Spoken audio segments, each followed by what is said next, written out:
Hey yo, it's Retro. Welcome to another video. Today I'm back with another review. We are talking about James Gunn and Peter Safran's newest Superman movie, the 2025 Superman movie that just dropped with David Cornsweet as the lead as Superman as Clark Kent. This is the first new DC universe movie, and this is where we basically get to see where Gunn and Safran are going or headed with this new cinematic universe for DC Comics. Superman was a movie that shows really the strengths of Superman through the lens of his perceived weakness, his love for humanity, and being human. First off, before I even say anything more, I had a great time watching this movie. I had a fun time. I don't think it was the most amazing movie ever. I do think it was a fun watch, but I will get into my whole thoughts into this video. So if you are new, subscribe, and let's get into it. So this Superman movie basically was I want to say prototypical Superman movie, Superman story. Clark Kent has basically been Superman for a few years now. I think they said 3. This movie really just throws you into the mix of things, which I do appreciate. I am not the biggest origin stan. I know the origins of these characters, and I feel like a lot of people know the origins to most characters, especially Superman. You don't need to cover how he came to Earth and what happened with the Kents and all that kind of stuff. I feel like at this point it is cultural osmosis. Everybody knows what happened. Just get into the story you want to tell, which I appreciate. I did like that a lot about this movie. One thing I will say, very much spoilers throughout this whole thing. The movie has been out for almost a month now, and I really just want to get into my whole thoughts on the story. So spoilers. But this movie just starts you off with Superman fighting the Hammer of Baravia, which we do find out is just Lex Luthor commanding this robot. And this is kind of the guise for the entire conflict of the movie, where Superman is having this battle with Baravia, which Baravia is this country that is invading Jaranpur. I will get into my thoughts on this conflict, but basically this is supposed to mirror the Russian and Ukraine war, and also the Israeli and Palestinian war. I'll get into that later. But the one thing that that you really see in the beginning of this movie is how bombastic these fights are. They look wonderful. This whole movie has a lot of fights that look amazing, and I was genuinely shocked by how James Gunn made this movie look. It really felt like Superman from the comics, which I appreciate a lot. We really just the movie is very straightforward. After the whole fight with the Hammer of Baravia, Clark ends up meeting with Lois. He ends up meeting with Lois, and they kind of have this whole thing where Clark interviewed himself. Of course, he interviewed Superman, and Lois is like, why don't you ever let me? And they end up having a whole interview that kind of sparks what I feel would have been an amazing jumping off point for a movie. And the movie actually really just doesn't go anywhere with it. This whole idea that Lois really is challenging Superman and his ethics and not his motives, but really his actions and how he goes about dealing with the Baravian and Jaranpur conflict. And it's viewed to me as more so Lois is really just challenging him to see where his head is at and how he could move forward and develop and how he could improve on his methods, instead of just going there and fighting and threatening the leader of Baravia. And I feel like this was a huge moment in the movie, but unfortunately I don't feel like it went anywhere,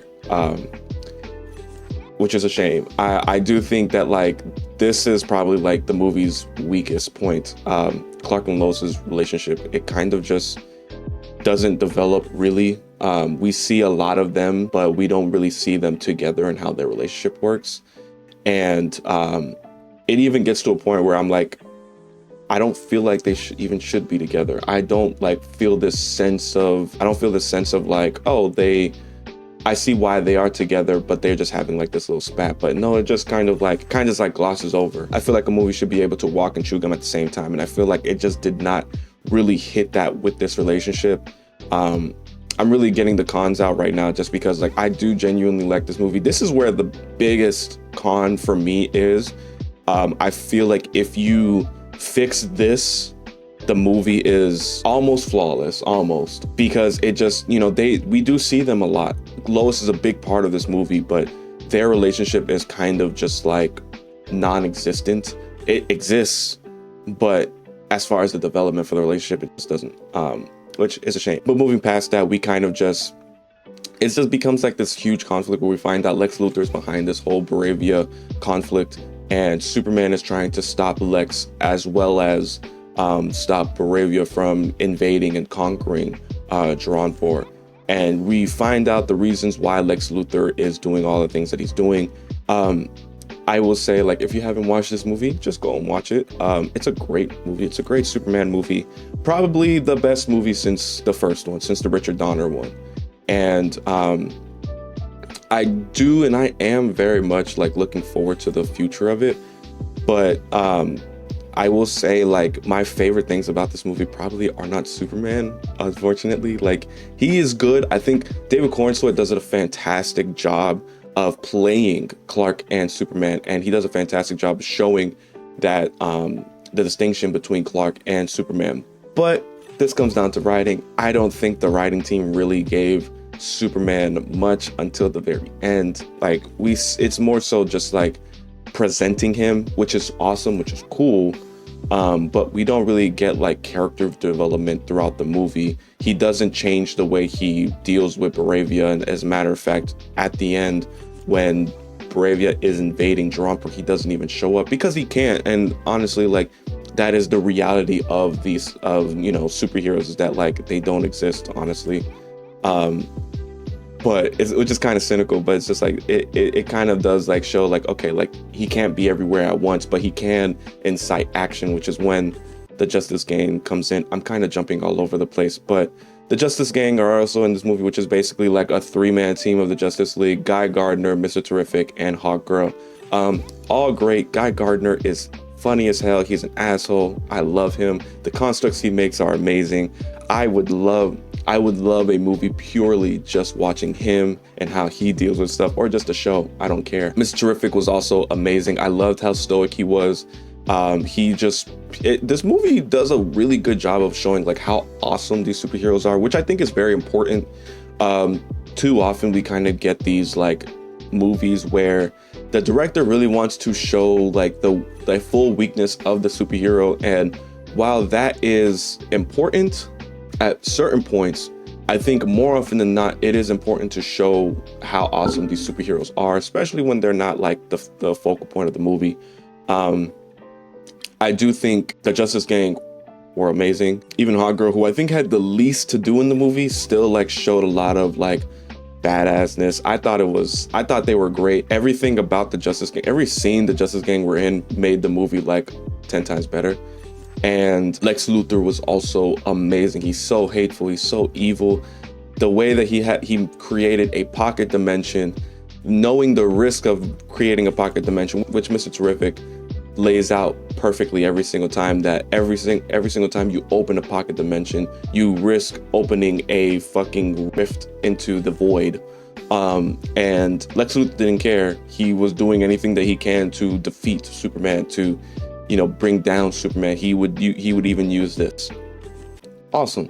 I love Lex Luthor as a villain to Superman. He is the ultimate foil to Superman. It was perfect to have him be the villain. Of course, like, he is the Superman villain, but Nicholas Hoult does a fantastic job of portraying how evil and hateful he is. Wonderful stuff. There really isn't much to this movie. I will say, like, it's very straightforward. It's about Superman's conflict with Lex and Bravia. Bravia being portrayed as Israel/Russia.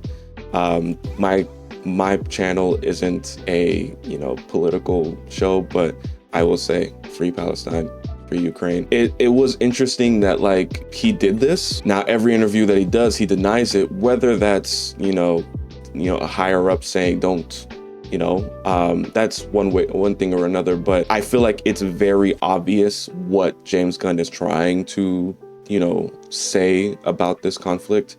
And I think it's done very well. I think it's very bold to put this in a Superman movie. And obviously Superman is doing fantastic, so that's a good thing. Like this is one of those like additions to the movie where I feel like, don't remove this. Thank God you didn't. And the movie would be very hollow without it. Superman is at his best when he's dealing with worldly conflicts, ideas where a country or, a group of people are viewing another group of people as less than or othering them. Superman's the champion of the oppressed, and I feel like this whole movie is kind of, a love letter to that idea. Great movie.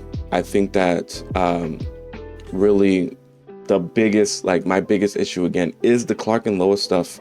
And also, like, another spoiler, he kind of denounces his Kryptonian heritage, which I did not care for at first. I will say after some time thinking on it, I think that it's a very layered situation. At the end of the day, Superman in the comics is very proud to be Kryptonian. And I think that in this movie, having Jor-El and Lara El kind of tell Superman that he needs to conquer the Earth it's an idea for sure.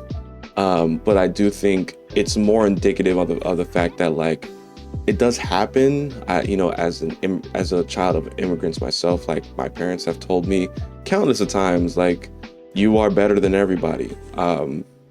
That just is what it is, just because they are proud of who they are. They are proud.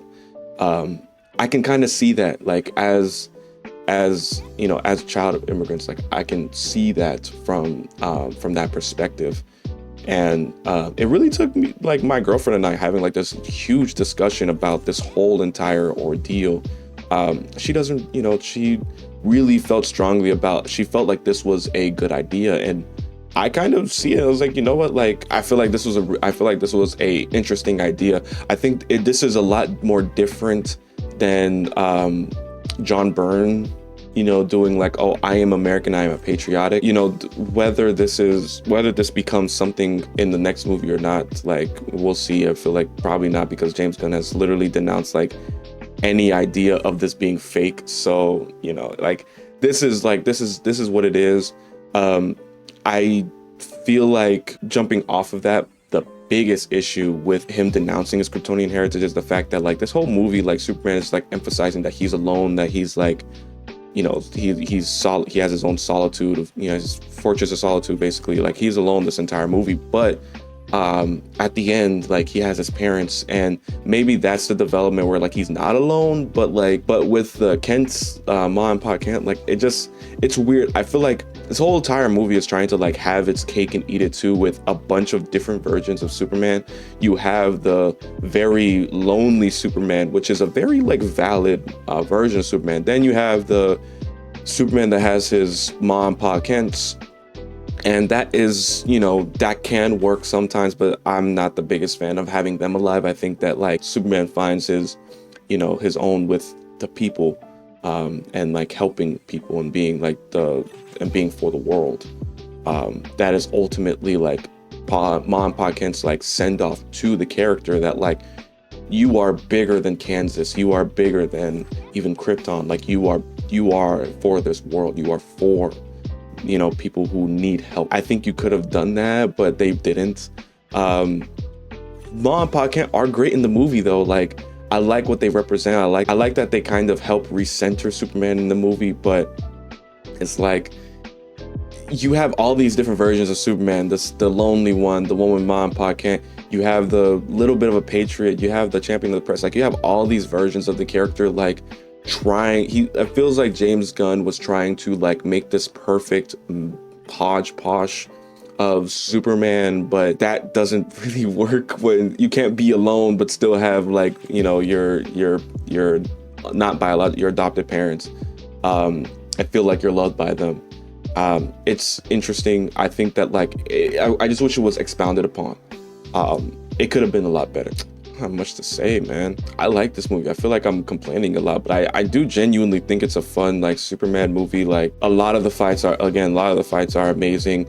The character interactions are very fun. You know, we see a lot of Lois, Jimmy, Mr. Terrific, Guy Gardner, Hawkgirl, like they all interact with each other. I think that is a hell of a lot of fun. I was very shocked at how much the Justice Gang were a part of the movie, but didn't have much agency over the story, which I appreciated. Like, there was even a part in the movie where Lois and Clark are talking, I think like in the third act, and the Justice Gang are fighting like a fifth dimensional imp. I don't know if it was Mrs. Spitalik or like someone else, but like they were fighting this other dimensional imp, which was part of like promotional material. And that was awesome, just to kind of see that, like, oh, like this world is like lived in, and it really does a great job of being like, these characters exist. You don't have to know exactly where Mr. Terrific came from, Guy Gardner, or Hawkgirl. You don't need to know like where they came from. They're here. They're a part of the story. They are going to help Superman when they can. They are also separate from them. But I think ultimately that is a great idea. And it makes me very excited to see the rest of the superheroes that are integrated into this world and how that works. Very interesting, very exciting. I like this movie. I really do like this movie. I think it's a great, comic book movie. Most of this movie is great. I think my biggest issue really is just like Clark and Lois's relationship. Hopefully in the next movie that does like get fixed, but yeah, like this was great. I had a fun time watching this. I think if you haven't watched Superman and you're maybe like on the fence, like go watch it. Like it's a fantastic movie. And yeah, I also did watch Fantastic Four First Steps, so expect that soon. If you're looking for some Superman comics to read, I always say read New 52, read Brian Michael Bendis's 2018 run, Up, Up and Away, Superman Up, Up and Away by Kurt Busiek and Jeff Johns is a really fun Superman run. I think that like if you want to read these runs in conjunction with this, I think this movie is trying to be like All-Star Superman, Up, Up and Away, a little bit Up, Up and Away. Maybe more so, yeah, maybe a little bit Up, Up and Away. I think that's it. Like, it's trying to be a lot of like seminal Superman runs or like Superman like stories, mainly All-Star Superman. It does feel like it's a lot more inspired by All-Star Superman than anything else. The suit looks great. I do like that.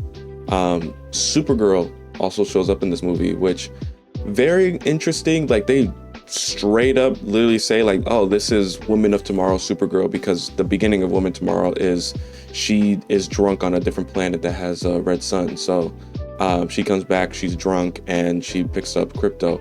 Another thing that I was just like, I don't know why they made Crypto her dog and not have Streaky be her cat. They kind of just like, they really like hamming up the fact that like Superman is alone, but also kind of also showing that like he's not. It's strange. He has Supergirl, but he feels like he's alone. Superman's going through a midlife crisis for some reason in this movie, and it's a fun time. I think you should watch it. It's a great movie. I definitely will watch it again, but yeah, that's the video, man. If you enjoyed this, like, subscribe, like I said in the beginning of the video. Yeah, I'll catch you on the next one. Peace.